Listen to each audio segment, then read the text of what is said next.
Hello friends, मैं lucky आपका स्वागत करती हूँ अपने YouTube channel Shivansh Hindi point पर। सभी को मेरा नमस्कार। आई होप आप सभी बहुत अच्छे होंगे और अपने एग्जाम की तैयारी लगातार और बहुत अच्छे ढंग से कर रहे होंगे। फ्रेंड, जैसा कि आप सभी को पता है, यूथ कंपटीशन चल रहा है, टारगेट है, इसको कंप्लीट हम पूरा पढ़ेंगे जितने भी इसके प्रश्न हैं। तो स्टार्ट करते हैं आज की क्लास। 250 प्रश्न हम कल कर चुके थे, आज 251 से करेंगे। चैनल पर नए हो तो चैनल को सब्सक्राइब जरूर कीजिएगा, जिससे कि आने वाली हर वीडियो का नोटिफिकेशन आपको टाइम पर मिल जाए। मुझे ये बताने की ज़रूरत नहीं है, किसी भी एग्जाम की तैयारी के लिए सबसे महत्वपूर्ण जो योगदान देते हैं वो देते हैं हमारे प्रीवियस ईयर पेपर्स। तो स्टार्ट करते हैं आज की क्लास, क्योंकि इसमें सारे पेपर्स का कंबाइंड दे रखा है, तो इसीलिए इससे हमारा एक आधार बनेगा, एक बेस तैयार होगा कि आखिरकार हमें पेपर की तैयारी किस दिशा में करनी है और कितनी हमारी तैयारी अच्छी चल रही है। तो स्टार्ट करते हैं आज की क्लास। गद्य पद्य में से चंपू काव्य है, तो ये राउल वेल है। निम्नलिखित में से कौन सा नाम आदिकाल का नहीं है, तो गद्य काल नाम आदिकाल का नहीं है। वीरगाथा काल, चारण काल, सिद्ध सामंत काल, तीनों ही नाम आदिकाल से संबंधित है। प्रश्न 53 है, इनमें से कौन सा कवि आदिकाल का नहीं है, तो नावादास आदिकाल के कवि नहीं है। फ्रेंड, जितना जरूरी होगा उतना आपको पढ़ाया जाएगा और जितना हम करा चुके हैं उसको रिपीट नहीं करेंगे। प्रश्न 44 है, स्वयंभू को हिंदी का प्रथम कवि माना है, तो ये माना है। ये स्लाइड वही आ गई है। यस, ये है। प्रश्न है 154, 254, इनमें से कौन सी रचना आदिकाल की है, तो यह विद्यापति जी की पदावली आदिकाल की रचना है। प्रश्न 255 है, बीसल देव रासो के रचयिता कौन है, तो यह है नरपति नाला। इनमें से कौन सी भाषा आदिकाल की है, तो डिंगल पिंगल मिश्रित भाषा आदिकाल की है। ब्रज भाषा है भक्ति काल और रीति काल की, अवधि भाषा है भक्ति काल की और खड़ी बोली है आधुनिक काल की। प्रश्न 57 है, अपभ्रंश के प्रथम महाकवि कौन थे, तो ये थे स्वयंभू। प्रश्न 58 है, यानी कि 258 है, अपभ्रंश काव्य का सुप्रसिद्ध छंद कौन सा है, ये है पद्वरी।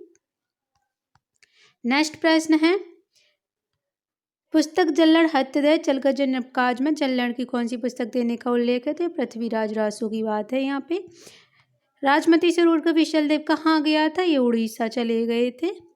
61 है, सन 927 आह कथा आरंभ बैन कवि कहाँ में, 927 का ईस्वी सन क्या होगा, तो ये होगा 1520। नेक्स्ट प्रश्न है, इनमें से किस ग्रंथ में लिखा है कि अग्नि परीक्षा के बाद सीता जैन धर्म में दीक्षित हो जाती हैं, तो ये लिखा हुआ है पमचर्यु। पमचर्यु किसकी रचना है, स्वयंभू की रचना है। प्रश्न 63 है, हिंदी साहित्य के 700 से 1400 ईस्वी के कालखंड को ग्रियर्सन ने क्या नाम दिया है, तो ये दिया है चारण काल। नेक्स्ट प्रश्न है, निम्नलिखित में से 84 सिद्धों में कौन नहीं आते हैं, तो सारंगधर नहीं आते, बाकी के सभी आते हैं। प्रश्न 65 है, आला और ऊदल के चरित्र को वीर गीतात्मक काव्य के रूप में रचने वाले कवि हैं, तो ये जगनिक हैं। प्रश्न 66 है, पंच पांडव चरित्रास के रचयिता कौन है, तो यह है सालभद्र सूरी। प्रश्न 67 है, स्वयंभू की कृति का नाम है, तो ये पौंचर्यु है।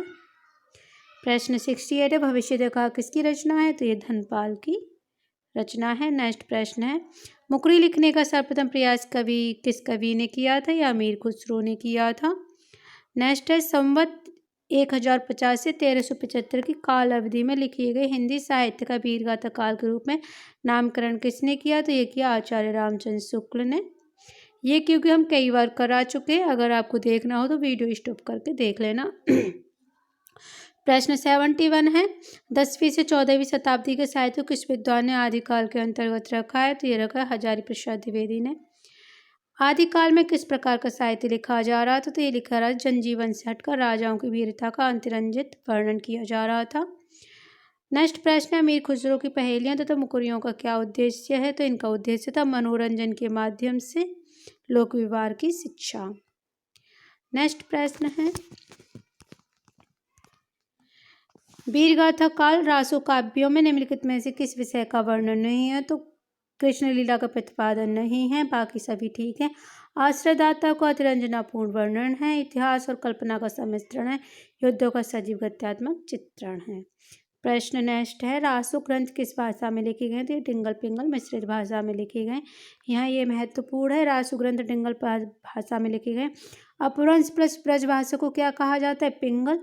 अपभ्रंश प्लस राजस्थानी भाषा को कहते हैं डिंगल।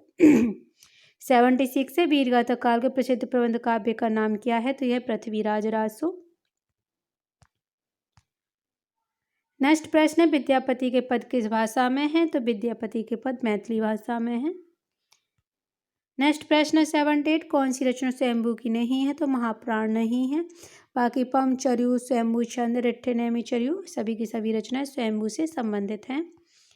नेक्स्ट प्रश्न है, अपभ्रंश प्रभावित हिंदी की रचना कौन सी है? तो यह भरतेश्वर बाहुबली रास। नेक्स्ट है, 11वीं शताब्दी में रचित लोक भाषा काव्य है। तो यह ढोला मारू रदुहा। नेक्स्ट प्रश्न है, गोरखनाथ के गुरु का नाम क्या है? तो यह है मत्स्येंद्रनाथ। नेक्स्ट प्रश्न है 82, अपभ्रंश शब्द का सबसे पहले उल्लेख किसने किया था? तो ये किया था पतंजलि ने। तो अपभ्रंश शब्द का सबसे पहले उल्लेख करने वाले थे पतंजलि। नेक्स्ट है, सिद्धों का प्रथम कवि है। तो ये सरहप्पा है सिद्धों के प्रथम कवि। अवट में शिक्षा शब्द के लिए कौन सा रूप मिलता है? तो ये मिलता है सिक्खा। क्या मिलता है? सिक्खा। नेक्स्ट प्रश्न है, उक्ति व्यक्ति ग्रंथ है। तो ये एक व्याकरण ग्रंथ है। प्राकृतोपांगलम के रचनाकार हैं वंशीधर हैं। 287 मुल्ला दाऊद की भाषा है। तो ये ठेठ अवधी भाषा है। किसकी? मुल्ला दाऊद की। मुल्ला दाऊद के बारे में पढ़ लेते हैं। मुल्ला दाऊद की भाषा ठेठ अवधी है। चंदायन मुल्ला दाऊद ग्रंथ हिंदी का ज्ञात प्रथम सूफी काव्य है। इसमें नायक लोरा और लोरक और नायक चंदा या चंदा की प्रेम कथा वर्णित है। 379 ईस्वी में रचित यह कथा 2024 शैली में वर्णित है। नेक्स्ट प्रश्न है 288, गुरु गोरखनाथ को हिंदी के किस विशेष रूप कवि का स्वीकार किया गया है? तो ये पुरानी हिंदी के कवि के रूप में।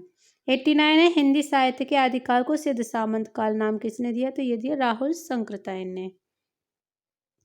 यहाँ एक बार फिर पढ़ लेते। चारण काल कहा जॉर्ज ग्रियर्सन ने, बीज बपन काल कहा है महावीर प्रसाद द्विवेदी ने, वीरगाथा काल आचार्य रामचंद्र शुक्ल ने, सिद्ध सामंत काल राहुल शंकरतायन ने, संधि एवं चारण काल राम कुमार वर्मा ने, आदिकाल कहा है हजारी प्रसाद द्विवेदी ने। नेक्स्ट प्रश्न है, विद्यापति की भक्ति श्रृंगार परक पदावली अनूठी संपत्ति है हिंदी साहित्य के आदिकाल की। नेक्स्ट प्रश्न है, आलाखंड का वास्तविक स्रोत क्या है? तो यह है परमाल रासो। नेक्स्ट प्रश्न है, माहू अर बुज्जई कुसुम रस कब्ब कुलास झैल सज्जन पर ओरार मन दुज्जन नाम मैल किसकी पंक्ति है? तो ये पंक्ति है विद्यापति जी की। नेक्स्ट प्रश्न है, आदिकाल हिंदी को एक भिन्न प्रकार की हिंदी मानते हैं, उसे हिंदवी कहा अमीर खुसरो ने कहा। नेक्स्ट प्रश्न है, इनमें अपभ्रंश के सर्वप्रथम कवि हैं। तो ये हैं स्वयंभू। उपदेश रसायन के रचनाकार हैं जिनदत्त सूरी। तो उपदेश रसायन के रचनाकार कौन है? जिनदत्त सूरी। उपदेश रसायन के रचनाकार जिनदत्त सूरी हैं। 12वीं शताब्दी की रचना है में रचित जैन रास परंपरा का प्रथम ग्रंथ माना जाता है। कैसा ग्रंथ है ये? जैन रास परंपरा का प्रथम ग्रंथ है। यह अपभ्रंश भाषा का प्रथम रास काव्य है। 80 पदों का यह नृत्य गीत रासलीला काव्य है। नेक्स्ट प्रश्न है 96, नवनाथों में इनमें से कौन सम्मिलित नहीं है? तो ये देवसेन सम्मिलित नहीं है। नवनाथ है ये गोरख सिद्धांत के अनुसार है। नागार्जुन, जड़भरत, हरिश्चंद्र, सत्यनाथ, भीमनाथ, गोरक्षनाथ, चरपटनाथ, जलंधरनाथ, मलयार्जुन, देवसेन कृत श्रावकाचार्य को नगेंद्र ने हिंदी का प्रथम ग्रंथ माना है। नेक्स्ट है 297, चंदनवाला रास किसकी रचना है? तो आसुक की है। नेक्स्ट प्रश्न है, जम्बू स्वामी रास के रचयिता है धर्मसूरी। नेक्स्ट प्रश्न है 299, बीशल देव रासों का अंगिरस है। तो यह है श्रृंगार। कैसा काव्य है ये? श्रृंगारिक काव्य है। ये नरपत नाला की रचना। और फ्रेंड्स ये रहा आज का लास्ट प्रश्न। अब हमने बहुत ही स्पीड से 9 मिनट में ही 50 प्रश्नों को कंप्लीट कर लिया है। हिंदी में प्रचलित बारहमासा सबसे पहले किस कृति में मिलता है? तो ये मिलता है नेमिनाथ चौपाओं में। तो फ्रेंड्स 50 प्रश्न आज हमने फिर से रिवीजन कर लिए हैं। तो फ्रेंड्स कैसी लगी आज की क्लास ज़रूर बताइएगा। और अगर वीडियो पसंद आया हो तो लाइक शेयर जरूर कीजिए, चैनल को सब्सक्राइब भी कीजिए, जिससे कि आने वाली हर वीडियो का नोटिफिकेशन आपको टाइम पर मिल जाए। मिलते हैं कल के अगले मॉक टेस्ट में। तब तक के लिए नमस्कार।